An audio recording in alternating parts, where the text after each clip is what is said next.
Bienvenidos a una nueva edición de La Voz del Talento. Mi nombre es Almendra Pinto Villanueva y hoy, como siempre, tengo a una invitada muy especial que quiero mucho y que también admiro un montón. Me acompaña Valeria Aguinaga. ¿Cómo estás, Vale? Hola Almendra, muy contenta de poder aquí estar en tu espacio y como siempre yo he estado viendo tus programas, invitados de lujo, estoy muy orgullosa de ti y muy honrada de poder estar contigo aquí compartiendo. Muchas gracias, Vale, por tus palabras y por darte el tiempo en tu apretada agenda de estar conmigo en La Voz del Talento.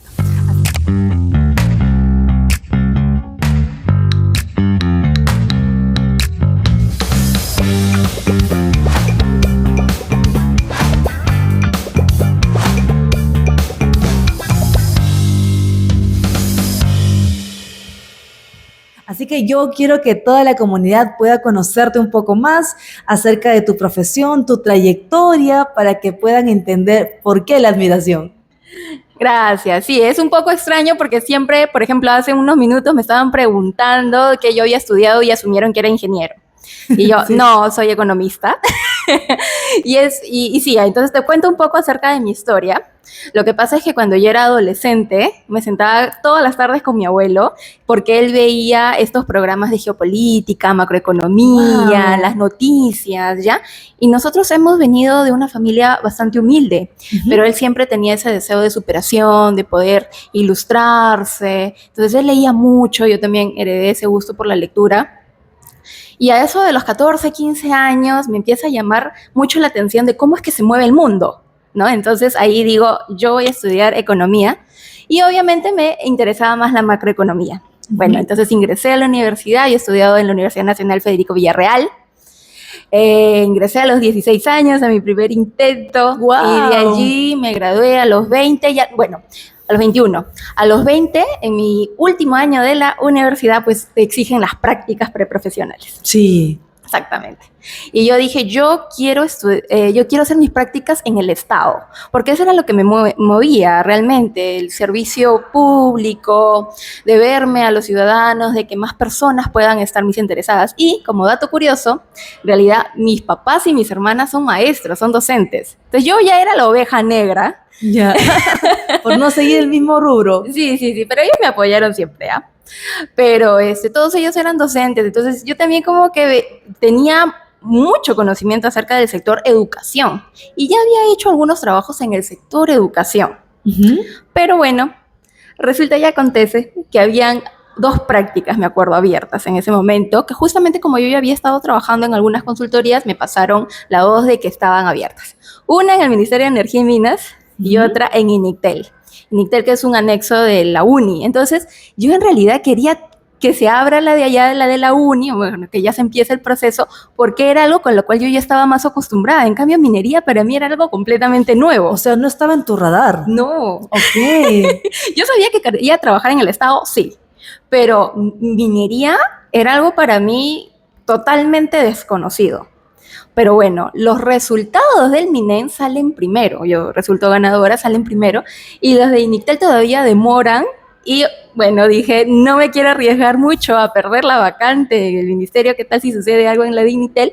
Y empiezo así a trabajar a los 20 años en la Dirección General de Minería, como practicante pre. Sí, y obviamente me tocó muy duro, hay que decirlo, es la verdad. En aquel entonces, sobre todo estoy hablando del 2017, no ha pasado tantos años a comparación de mujeres que tienen mucha más trayectoria en el sector, pero igual hay que ser francos de que la dureza con la que se manejan muchas veces dentro de todavía el sector, incluso estando en una organización pública, a pesar de que estaba en oficina, usualmente era Valeria, anda, saca copias, Valeria, anda, mira, este tipo de cosas tan simples. Y yo notaba que había una diferencia porque habían compañeros de mi misma edad, de mi misma trayectoria, quiere decir que también eran practicantes pre. Que no hacían lo que te pedían hacer. Y yo venía con un respaldo académico bastante bueno, ¿no? Mis notas eran muy buenas, y yo me esforzaba mucho, y sin embargo, cuando yo me acercaba a preguntarle a los ingenieros, era como, a ti no te quiero explicar, ¿no? Entonces era como muchas negativas. Entonces, créeme que en todo ese tiempo durante el ministerio, ya luego de practicante pre, regresé al ministerio, estuve unos meses fuera en otro trabajo, me volvieron a llamar para trabajar en asesores. Entonces he trabajado para el área de asesores del Viceministerio de Minas, siempre bajo la Dirección General de Minería, y luego se crea la DGPCM, la Dirección General de Promoción y Sostenibilidad Minera. Me mudo para allá porque se crea la nueva dirección, entonces los servidores públicos, algunos pasamos con nuestras funciones para allá, y es allí donde me dedico más ya de lleno con el equipo de estudios económicos en toda la parte de estadística, la cartera de proyectos, los boletines, el anuario. Esas eran como nuestras tareas más fijas, con una frecuencia fija, y también teníamos, bueno, por mi parte, tenía un acompañamiento al viceministro, ¿no? En los eventos, preparando el material que va a presentar, ensayando. Entonces, esa fue mi experiencia dentro del ministerio, claro, también recibiendo a comunidades, apoyando en algunos programas sociales y dándole la bienvenida a los inversionistas. Sí, recuerdo haber visto incluso alguno de tus posts donde tú estabas exponiendo en inglés porque habían venido inversionistas a visitar nuestro país y realmente algo que mencionaste al inicio es de que aunque la gente no quiera hablar de ello, hay muchas personas que aún siguen manteniendo esta postura de no, a ella no le digo porque es mujer, ¿para qué le voy a explicar? O ella es de una carrera de sociales, ¿qué va a hacer en minería? Estoy perdiendo mi tiempo. Y desde ese momento hasta la fecha, Valeria, ¿has visto que ha habido un cambio, una evolución o seguimos aún en ese proceso? Creo que realmente ha habido una evolución. Yo cuando llegué al ministerio, de verdad, fue muy duro, realmente. No solamente era porque estaba entrando un nuevo sector. Entonces yo pasaba muchas horas aprendiendo por mi lado, porque en el ministerio no me querían enseñar. Aprendía de lo que escuchaba, que entre ellos debatían. Eso sí, realmente lo agradezco mucho, porque de todas formas siempre hay oportunidades de aprender. Pero creo que han habido cambios en las gestiones, ¿no? Yo me acuerdo la primera vez que entré a asesores, todos eran varones, solamente había una asesora mujer. Y ya luego con otros cambios de ministerio, del ministro, empezaron a haber más mujeres en puestos más altos, ¿no? Y creo que hasta ahora se ha mantenido. Yo, por ejemplo, hasta hace poco he trabajado con el exministro Francisco Ismodes. Entonces una vez me acuerdo haberle comentado a Francisco que gracias a él fue que se aperturó, por lo menos en el tiempo que yo he trabajado en el ministerio, que hayan más asesoras mujeres y que no haya esta distinción entre tú eres hombre, tú eres mujer, a ti no te voy a llevar a esta reunión. Entonces, con él fue la primera vez que yo vi que un ministro no tenía distinciones en género, sino en talento. Sabes, yo pienso mucho y creo fervientemente que muchas cosas aprendemos con el ejemplo, incluso cuando somos adultos. Y cuando una cabeza o una persona que tiene poder de decisión tiene ese tipo de comportamiento, se va replicando, así como cuando no sucede. En este proceso muy valioso, yo creo que tu experiencia en el sector estatal ha sido también clave porque una mirada femenina y joven obviamente tiene mucho más ideas y mucho más que aportar, aunque no la gente piense que no es así. También supimos que estuviste por Seúl hace un tiempo. Aún no terminamos de asimilarlo todas tus hermanas Roca, pero quisiera que nos cuentes esa osadía, o más que osadía, travesía que tuviste que atravesar para poder llegar hasta el otro lado del mundo. Gracias por la pregunta, Almendra. Y sí, como te comentaba, yo me encontraba trabajando en la Dirección General de Promoción y Sostenibilidad Minera. Y al Viceministerio de Minas siempre nos llegaban este tipo de invitaciones para que pudiéramos participar en foros de transición energética. Y bueno, ustedes saben que el cobre es un mineral clave para la transición. Y nosotros en aquel momento pues no teníamos tanta información acerca del tema y en aquel entonces en el ministerio no habían especialistas. Entonces yo me tenía que poner a averiguar e investigar porque me daba vergüenza siempre tener que responder solamente la misma línea acerca de lo que sabíamos del cobre y su participación dentro de las energías renovables.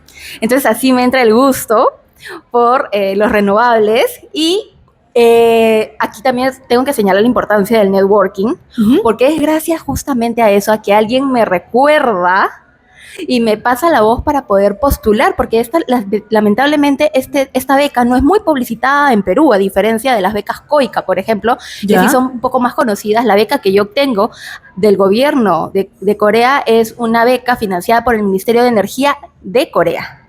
Ah, ok. Solamente para servidores civiles. Entonces, una persona que antes había trabajado en el ministerio recuerda mi perfil, recuerda que había trabajado conmigo, que le había gustado mi trabajo y me invita a participar.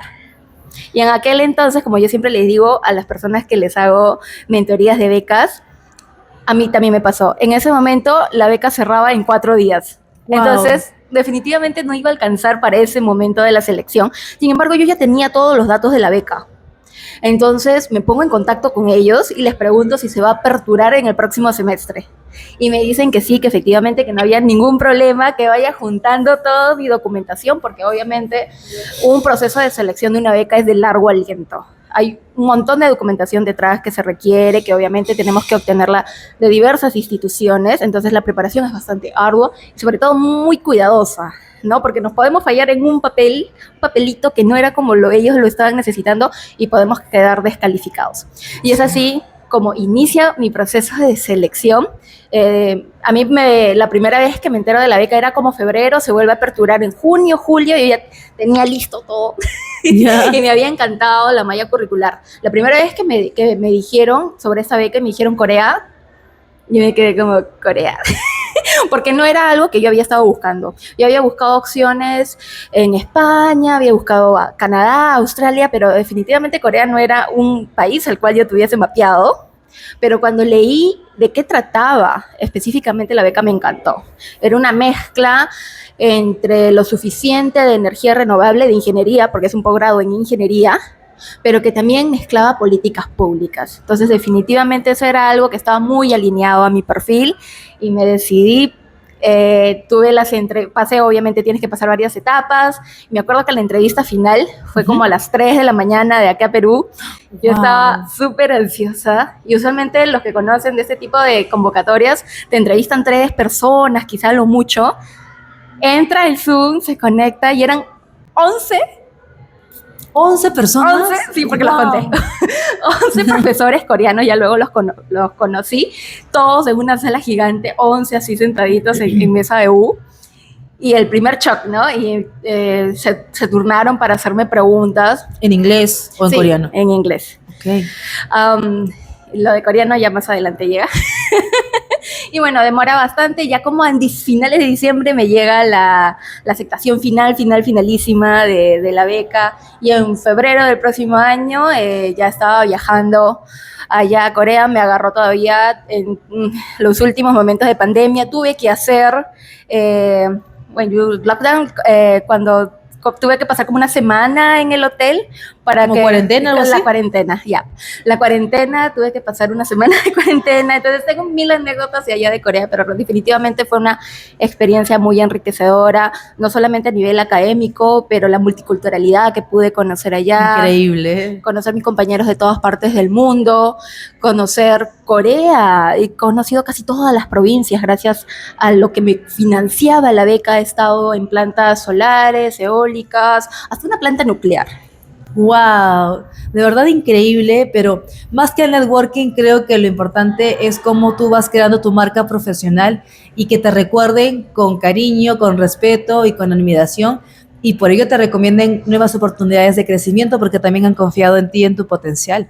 Y eso es muy importante que siempre lo tengas presente, Vale, porque eres una profesional y una persona maravillosa, y de verdad yo te escucho y no me imagino todo lo que has tenido que pasar para viajar al otro lado del mundo, nuevamente lo digo, porque es un cambio total de clima, ambiente, personas, cultura, idioma. Hasta has aprendido coreano, imagino. Sí. Y no pasa que a veces cuando hablas te confundes un poco y dices palabras en coreano o inglés. Sí, yo pensaba antes de todo esto que algunas personas como que fingían que no recordaban algunas palabras en español. Cierto, sí, y no, Sí no, pasa, no es al propósito. Entonces yo estoy hablando y como que hablo mitad inglés, mitad español, y hay frases como que se te pegan mucho del coreano, y ahora último estuve aprendiendo portugués. Entonces hay momentos en que lanzo una palabra y como que me quedan mirando y yo, ok. Ok, creo que este no es el país para decir esas cosas. Entonces siempre que empiezo a conversar con alguien, sobre todo mis nuevos jefes, les pido disculpas desde ya porque sé que en algún momento me voy a confundir o estoy tratando de traducir todo, pero creo que he leído mucho acerca de cómo, cuáles son los cambios en nuestro cerebro cuando uno empieza a aprender idiomas, y es que le da una gran plasticidad, mucha flexibilidad a nuestro pensamiento, ¿no? Justamente porque tenemos que aprender diferentes gramáticas. Y ese es el mensaje que sí, si me permites darle a tu público, Por favor. porque mucha gente joven se me acerca a preguntarme sobre las becas, ¿no? Y qué tan necesario el inglés es. El inglés ya no es solamente como que deseable.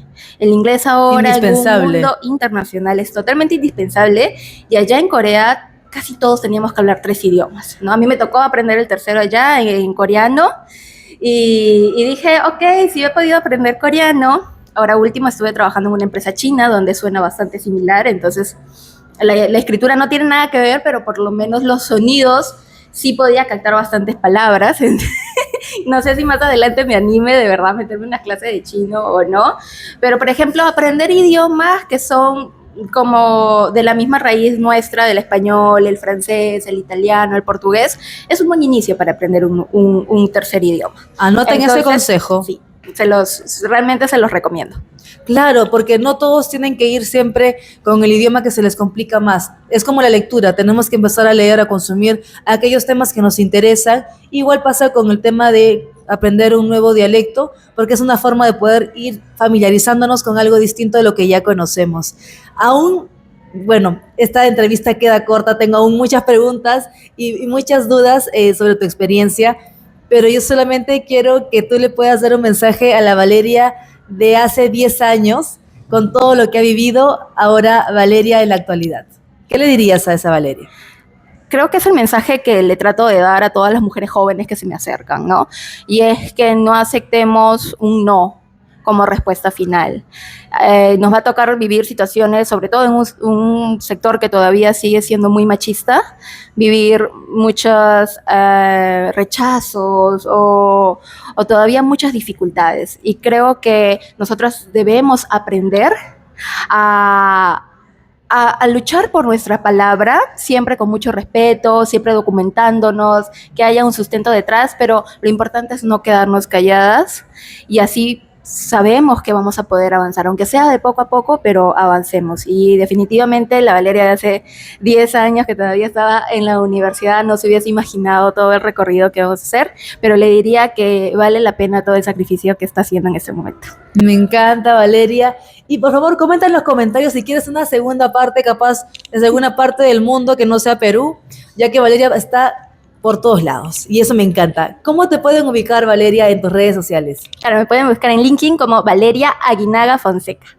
Perfecto. Así que espero que se hayan inspirado con nosotras, porque yo sé que esta entrevista va a poder llegar a las personas indicadas que están pensando en quizás salir de su zona de confort y atreverse a nuevos cambios. Nos vemos en un próximo episodio.